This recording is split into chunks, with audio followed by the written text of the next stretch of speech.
Well, we are here at Spaghettini, and I just finished the first set, and this is Mr. Tom Braxton. I'm going to let him introduce himself and tell a little bit about himself in case there are people that don't know him yet. I mean, there's people that don't know about me yet? I don't know how they could miss, but perhaps there are maybe one or two in the world that don't know about Tom Braxton. Well, we have to get the word out. I am Tom Braxton, jazz saxophonist, and from Texas, of all places. Is it West Texas? West Texas. I remember that from some of the monologue that we had going on up there. Right. And we're having a great gig. You're doing something called Comfort and Joy Tour. Is that right? Right. We did a Comfort and Joy CD a little while back. I love Christmas music. I love Christmas music. And so I did about 8 or 9 arrangements of some of my favorite carols and holiday songs, and we've been selling the CDs. It's not brand new. It's been out for a few years, but you know, this music is timeless. So this is the first year we decided to do this many dates. Really? Now, how many dates did you do? We've got about 11 lined up altogether. And really, that's a lot for Christmas. I mean, the season really isn't that long. No. You threw a little bit of reggae in there, and I like that. And the arrangements were really good. They were just very unique. I really liked them. Well, I think what happened, you know, Christmas, let's face it, some Christmas CDs can be a little cheesy, and I decided, well, let's make them artistic. Let's take those great songs and put them with reggae, put them with sambas, put them with different grooves, and see if you can keep the nature of the song intact, but just make the background interesting, and that's what we try to do here. Right, because if you think about it, you've got these standards, the same ones, the same dozen, and people do keep redoing them and redoing them. I saw you up there getting your groove on with that samba, too. I wrote it down. Montuno! Exactly. That was really fun. I love that kind of music. I need to learn more about it, the roots of it. I'd love to go to Brazil one day. Now, was that the reggae? I missed the whole Montuno. I wrote it down at the end, and I was like, what is he talking about? Yeah, that is a Montuno, that beat we were doing at the end. Oh, okay. You know, it's a certain kind of groove. Montuno, like sambas, songos, that's a Montuno. That's what it's called.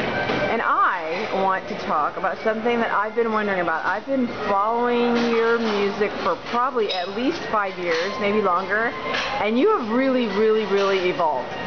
Your vibe has evolved from I'm not sure if I like him to I'm not going to miss him. Really, I'm serious. For me, I mean, it's just me.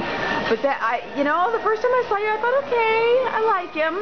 But you really have evolved, and can you shed a little light on that? It's really been a transition, I think.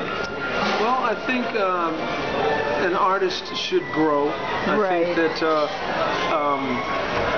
you know, you're always trying to improve, always trying to get better. I think for me, in the early years and still to this day, I think the music should do the talking. I mean, I think that you should entertain, but to me the most important thing is what's coming out of the instrument. And sometimes people interpret that as, oh, he's shy and quiet and da-da-da, but that's not really the case. I'm just concentrating on what I'm doing. And it wasn't until, I guess, maybe the last few years I realized that that's good, but you also have to communicate that with everything that you're doing. So I think reaching out is an important aspect of entertaining with instrumental music, because you're not singing, you don't have the words. Right. It really, watching it evolve, it's almost like a flower. Like now, you're fearless. You weren't. It didn't seem like when I first saw you, you were fearless, and now to me, I see that, and it's awesome. It's awesome. Thank you. So how long have you been playing? Oh gosh, I started when I was about 10 or 11 years old, 9 or 10 with the piano, which is still one of my favorite instruments because that's where I do all my writing. And so not that long, because you're, what did you say, 29? I heard that up there. Gosh, it's been over 30 years, something, yeah. So I've been doing it a long time, but you're always learning. You're always learning.